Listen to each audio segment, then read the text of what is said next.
My channel. இன்றைக்கி நம்ம ஆச்சி வீட்டு சமையலில் செய்ய போகிறது முட்டை பொரியல். அதுக்கு வெஜிடபிள் முட்டை பொரியல். அதுக்கு வெஜிடபிள்லாம் எடுத்து வதக்கி வச்சுட்டேன். அதோட நான் முளைக்கட்டிய பாசிப்பயிரும் சேர்த்து வதக்கி வச்சுருக்கேன்.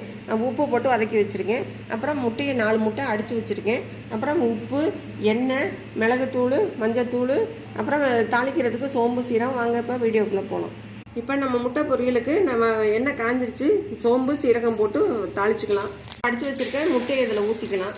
ஊற்றிட்டு அப்படியே ஒரு மூடி போட்டு மூடி வச்சுருங்க, டிஸ்டர்ப் பண்ணாமல். என்னோட சேனல் எல்லோரும் சப்ஸ்கிரைப் பண்ணுங்கள், லைக் பண்ணுங்கள், ஷேர் பண்ணுங்கள், மெயினாக கமெண்ட்ஸில் சொல்லுங்கள். பாருங்கள், நல்லா வந்துருச்சு. இப்போ இதை அப்படியே திருப்பிடலாம். திருப்ப வேண்டாம், இப்படி லேசாக கலக்கி விடுங்க. இப்போ இதெல்லாம் மிளகு சீரகத்தை போட்டுக்கலாம். நம்ம வதக்கி வச்சுட்டு காய்கறியும் போட்டு நல்லா கிண்டிக்கலாம். நம்மளுடைய வெஜிடபிள்ஸ் முட்டை பொரியல் சூப்பராக ரெடி ஆயிடுச்சு. ரொம்ப ஹெல்த்தியான ஒரு காலை பிரேக்ஃபாஸ்ட்டுக்கு ரொம்ப சூப்பராக இருக்கும். இதை டிஸ்பிளேல வச்சுட்டு இப்போ காமிக்கிறேன். நம்மளுடைய முட்டை பொரியல் சூப்பராக ரெடி ஆயிடுச்சு. ஹெல்த்தியான ஒரு முட்டை பொரியல் எல்லாரும் கண்டிப்பாக செஞ்சு